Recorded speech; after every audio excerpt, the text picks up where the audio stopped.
I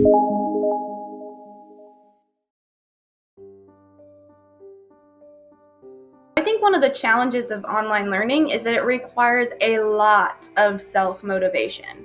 We're not surrounded by some of the things and the people that we usually have at school that help keep us on track. So we have to kind of motivate ourselves a lot more than we're probably used to. Motivating yourself might seem kind of overwhelming. It might seem like, well, where do I even start?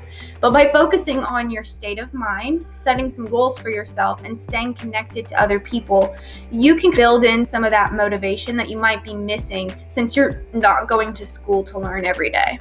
So first, let's talk about your thoughts. Our thoughts, feelings, and actions are all connected. The way that we think about situations has a huge impact on the way that we feel and the way that we act. So if you're having really negative thoughts about online learning, for example, if you keep thinking to yourself, it's too hard, I'm gonna fail, I really don't like this, then you might feel discouraged, overwhelmed, stressed out. And if you feel that way, you might do things like procrastinate or put your work off, which can increase those thoughts and feelings. So it kind of sets up this negative cycle. If you can challenge those negative thoughts by practicing a technique called reframing, you can change the way that you're thinking about a situation, and then you can change the way that you feel and the way that you act. Those changes will follow. I think of reframing like changing the filter on Snapchat or Instagram. Sometimes changing the filter changes the entire picture. And it's the same thing with our thoughts. If we can change the way that we think about something, we can actually set up a positive cycle or a positive chain reaction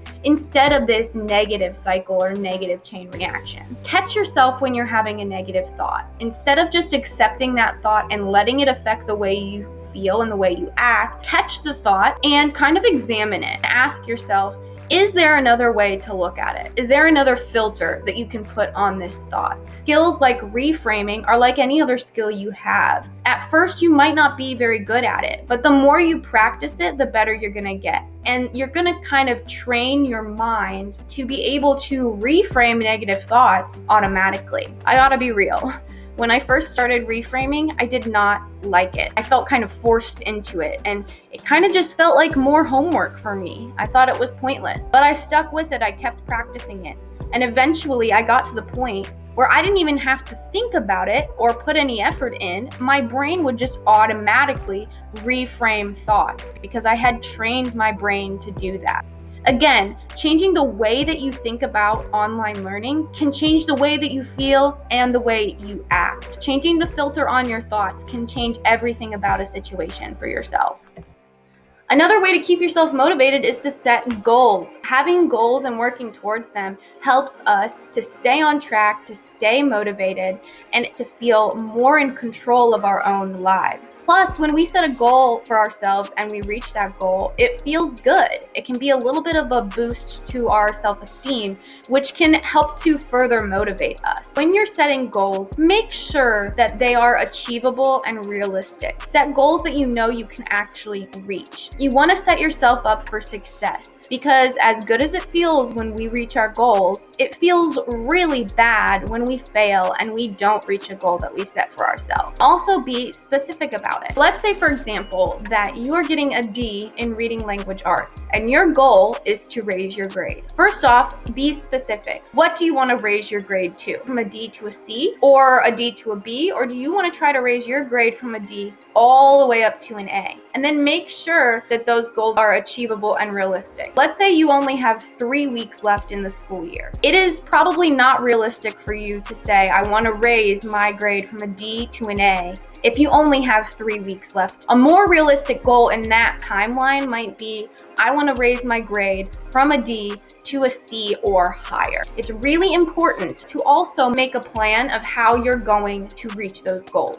Map out how you're going to get from where you are to where you want to be. And just like it's important to keep your goals realistic and achievable, it's really important to keep the plan you make to meet those goals realistic and achievable, and also to be specific with that plan as well. So if you know your goal is to raise your grade from a D to a C or higher, and you have 3 weeks to do that, what are you going to do to reach that goal? Are you going to study more? And if so, what does does more mean? Are you going to ask your teacher for extra credit opportunities? And can you handle the extra work of doing extra credit assignments? Let's say that part of your plan to raise your grade is to study more, and you usually spend about 20 minutes every day on reading language arts. It might not be realistic to say, I'm going to go from studying for 20 minutes every day to studying for 3 hours every day. A more realistic plan might be that I'm going to study for 1 hour every day. That will help you reach your goal, and it's more realistic to say you're going to study for an hour than it is to say you're going to study for 3 hours. And if your plan isn't realistic, then you might do it once or twice, but eventually you'll probably just give up on that plan and stop doing it altogether. The only way that we reach our goals is if we are persistent in working towards them. If you get thrown off track for a couple days or a couple weeks or even a couple months, that's okay. Don't give up entirely. Pick it back up when you can and just keep working towards that goal. Because again, the only way that we ever reach our goals is if we keep working towards them until we reach them. Next, it's going to be important to connect with other people. Staying connected with others can help you motivate each other and keep each other accountable. An example of this might be to set up a virtual study group. Some people learn better and work better when they can work in a group. And if you're one of those people, learning at home might be kind of challenging for you because you don't have your friends and your classmates there to work with as much as you would if you were going to school every day. Let's say that you and a group of friends are all in the same science class, and you decide to set up a science class study group for every Tuesday at 2 p.m. If you know that you have that time set aside for a Zoom call or a FaceTime with your classmates to study for science, then it's going to help keep you on track with your science assignments. Maybe that is the time where you work on your assignments. And so you don't have to worry about it very much for the rest of the week because you know that you'll get your stuff done, you'll get your studying done